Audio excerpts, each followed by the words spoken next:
10. Hey, so thanks for tuning in. So this is the second part of my use of force video. So the last one had to do use of force, and the actual target was for law enforcement personnel. Well, this one here, this video is intended to be viewed by the potential victims. So here's the bottom line. Blacks and people of color are disproportionately killed by police. A report from the Yale and University of Pennsylvania researchers says between 2015 and 2020, there have been 218 unarmed blacks killed by police in the U.S. That's 3 times the rate of whites. That to me is that's unacceptable, and it breaks my heart. What I'd like to talk about today is what we can do as citizens of the U.S. disproportionately killed by law enforcement. That is the focus of today's video. My sources are ReneeAlta.com. Here it is.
Yeah, so, just seeing that, again, that just breaks my heart. Unarmed, African-American males and, female that were killed by law enforcement in 2020.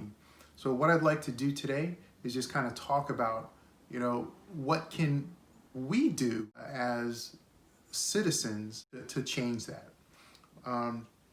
Well, one thing that we can do is to continue to bring awareness to the matter, right? And that's why, I think the Black Lives Matter movement is on point.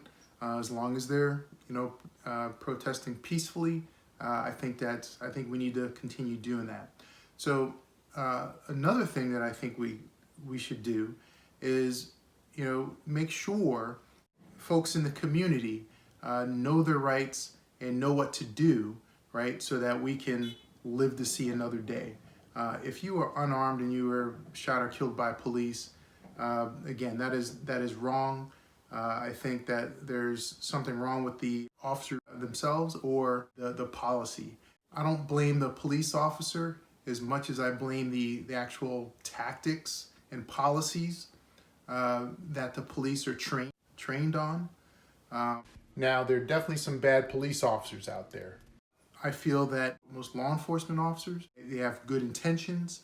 However, the tactics or the training and the policies that they're held to, maybe they need to be looked at, right? But again, that's for another video. This video here is what can you do as a victim to live another day, not to become a statistic. So in the 18 cases, there are definitely some of them. If the victim's behavior was a little different, maybe they'd be alive today.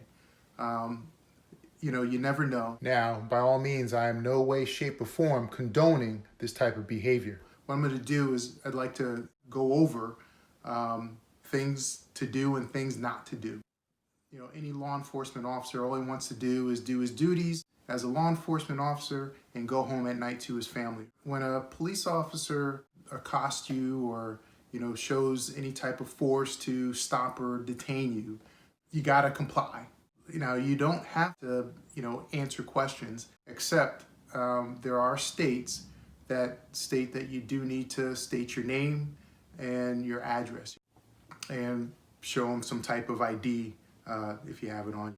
Other than that, you really don't have to answer their questions. You know, that's not something that they can hold against you now. If you're being arrested, right? And you know when you're being arrested, because they will start giving you your Miranda rights. You know, you have the right to remain silent. Anything you say or do can be held against you. And if you don't, you have a right to an attorney. If you can't afford one, one will be appointed to you. And they'll also tell you that you're being under arrest, and they should tell you what you're being arrested for. You definitely have that right to ask, but you know, when you're arrested, best thing to do obviously is comply, right? You do not want to resist. If you resist, they can, you know, you're opening yourself to other criminal charges, such as obstruction of official business, right? You don't want to lie. That'll get you into even more hot water. Again, at that point, you know, the best thing to do is to shut up. Best thing to do is to not say anything.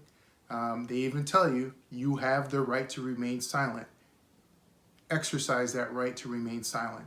If they start asking you questions after that, you know, you don't have to answer. You can, you know, simply say, I'm exercising my right to remain silent, and I'd like to speak with an attorney, which you have that right. You have a right to privately speak to an attorney.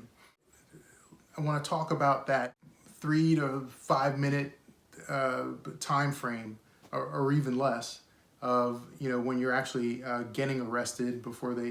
You want to be careful. Like I said, you definitely don't want to resist. You don't want to attack, right? And you don't want to lie to them. The moment you start resisting, they're going to see you as a criminal, right? If they haven't already seen you as a criminal, you're really just, you know, making things worse for yourself. It's not a good idea to disrespect that police officer, because if you do, they can make things rougher for you. They can make things much more difficult for you. You know, make the cuffs tighter, handle you much more, you know, with aggression, right?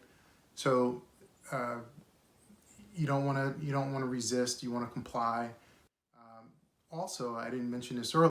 Just understand they have the upper hand here, and they are the police. They have a job to do. If for whatever reason you feel that you are not in the wrong, you know, at that point you kind of have to go with it. Make sure you get their badge number.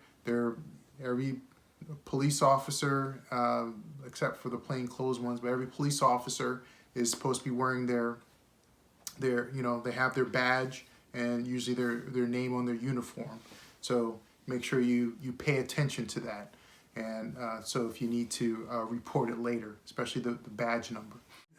Don't try to talk your way out of an arrest. Once they've made up their minds that they're arresting you, it's pretty much going to happen. The more you try to talk yourself out of it, the more you'll, you know, give them ammunition for you when you're sitting in that courtroom. All right. So best thing to do is just be quiet. If they start asking you questions after that point, let them know that you're not talking, that you'd like to speak with your lawyer. Another thing to do is, if you happen to have any type of weapon on you, that's a knife, a gun, or, you know, anything that law enforcement officer, that police officer would see as dangerous, you need to let them know. Most of the time they'll ask you if you have any weapons on you or whatever. If they don't ask, let them know, hey, look, I do have a knife on me, or I do have a gun on me, you know, whether it's registered or not. They just want to make sure that you're not going to do anything to hurt them. Really, all this is about is putting that officer just a little bit more at ease, to let them know that, you know, you are not a threat to them. So just being a black man in America makes you a threat to some police officers. Again, best thing to do, not say anything unless you're required to, which is, again, your name, address, and some states your date of birth. But otherwise, don't say anything. Speak to your lawyer. You are better off not saying anything and getting a good lawyer than you are trying to run away and evade. They're always, when you're under arrest or when you're being pursued, right, they're looking at your hands, right? They're always looking. Your hands are probably are going to be your most dangerous threat to the police, right? Because that's something that can grab a weapon, a knife, a gun, or something like that. So they're always looking for that. Be very careful of where your hands are, any quick movements or anything like that. You don't want to spook them. If you're in a car and you're being accosted and you're being arrested, right? From the moment that he approaches you, you want to make sure that you're aware of what your hands are doing. Your hands should be 10 and 2 on the steering wheel. Keep your hands where they can see them. By being a black, especially a black male, you're often profiled or targeted. You're not supposed to, but it's kind of human nature to judge, right? So, they might see you as an intimidated figure, right? So, just be aware of that. Live another day. These tips that I'm giving you here today, the intentions of them is so that you live another day. Meet the police halfway, live another day. If you use these tips, I think hopefully people will heed to them, and we'll see less deaths of unarmed Black Americans. All right. So with that, don't forget to subscribe. In order to subscribe and like the video, you need to be a registered member on YouTube. So make sure you're registered, like the video, that's a little thumbs up, and then also subscribe. All right, thanks.